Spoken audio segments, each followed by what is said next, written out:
What if Horus didn't fight for revenge, but to protect what sacrifice had built? They say I was born from blood and loss.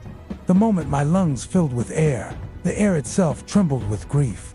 My father's body was scattered across the land, and my mother's tears watered the Nile.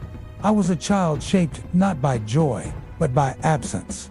Before I could even speak, the world was already demanding I restore what had been broken. I was not born into peace. I was born into silence, into the long shadow of Osiris, into the grief of Isis. The halls of the gods whispered of betrayal, and every sunrise carried the weight of an unfinished story. The cradle was not comforted, was expectation. The first lullaby I heard was a vow of vengeance, sung by the river itself. My name carried vengeance before I even understood its sound. They said I must avenge my father, that I must lift the sword, strike Seth, reclaim the throne. To them I was not a boy, was a blade, forged in the furnace of loss. They dressed me in destiny, heavy and cold, as if love and fury were the same cloth. But no one asked what it meant to be a son before being a king. No one asked if the child within me longed for arms instead of armies. They mistook blood for inheritance, forgetting that grief is not always hunger for violence. Sometimes grief is simply the need to hold on to what should never have been taken. I saw my mother's eyes, hollow yet burning. She did not raise me with rage, she raised me with memory. Her voice trembled, but her will did not. She taught me to breathe through the cracks of despair, to keep living when the ground itself wanted to collapse. In her silence, I learned strength without swords. Her prayers were woven tighter than armor. Each whisper became a shield, each tear a thread of steel around me. She carried Osiris in every gesture, kept him alive in the way she looked at the stars. Her grief became a fortress, and I was raised inside its walls. I was not protected from pain, but I was protected from forgetting. I grew under the weight of expectation, but also under the warmth of devotion. I knew that to be born of sacrifice means you do not inherit ease. You inherit wounds, and wounds are fragile things. They must be guarded. My childhood was not laughter, but a quiet rehearsal for endurance. The gods demanded my fury. They wanted a storm, a weapon, a roar. But fury was only a mask, and I wore it poorly. What I carried was more fragile. The memory of love torn, yet not erased. Fury devours quickly, but memory lingers like breath. It was memory, not anger, that shaped me. Every whisper of Egypt begged me to rise. Every stone of every temple carried my father's shadow. Every shadow of the desert whispered his absence. And so I rose, not as a boy, but as the echo of a man I had never truly known. I carried not his touch, but his legacy. When I faced Seth, they saw two gods locked in violence. But within me, the clash was different. It was not nephew against uncle, not youth against power. It was the trembling of a child confronting grief itself.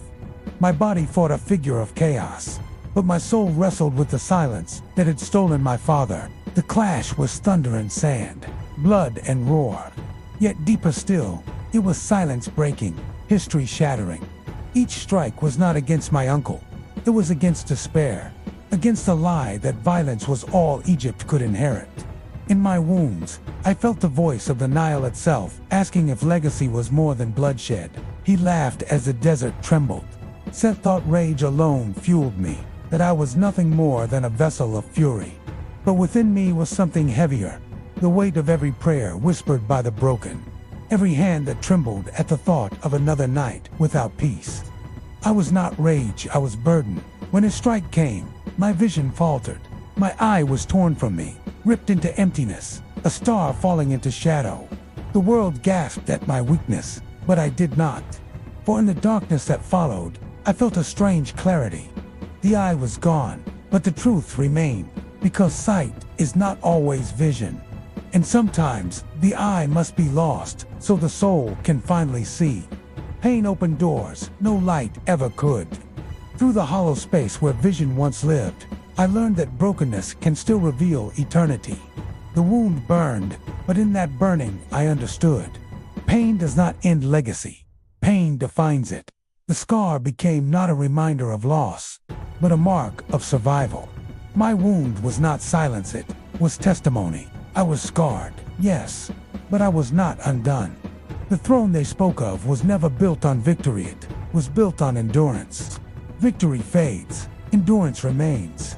And endurance was all that Egypt had left to give me. My father's silence was carved into my bones. My mother's devotion was written into my breath.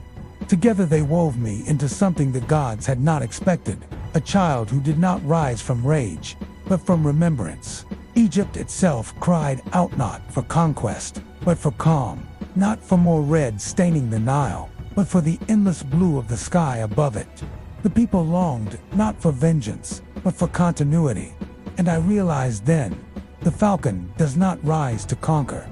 It rises to remind the earth of the heavens above. So I rose not to rule, but to keep, not to destroy, but to guard, not to avenge, but to continue. The battle raged, but within me grew stillness, a stillness deeper than war, larger than fear. For I knew the fight was not about me. It was about what could endure through me. My body fought, but my soul guarded. And the falcon within me did not soar to strike its sword to preserve. The eye I lost became the vision of a people. The tears I carried became the waters that nourished fields. The silence I bore became the wind that carried prayers to the horizon. Through me, Egypt learned that wounds can speak, and so I became more than a warrior. I became a bridge between grief and hope, between loss and legacy, between earth and sky. The falcon does not choose conquest. The falcon chooses endurance. So when you remember me, do not remember only the blood spilled. Remember the endurance, the guardian, the one who chose not to let silence erase what had been given. For vengeance fades, but protection endures. The people did not need a god of wrath. They needed a god of sight. And though one eye was taken, another vision was given. A vision of a future beyond blood, beyond betrayal. I saw Egypt, not as land, but as memory. Not as throne, but as promise. A promise that sacrifice would not vanish. That love, even broken, could still protect. That no death is truly an end when remembrance keeps it alive. So I guarded the Nile, the desert, the sky. Every sunrise became my oath, every falcon's flight my reminder.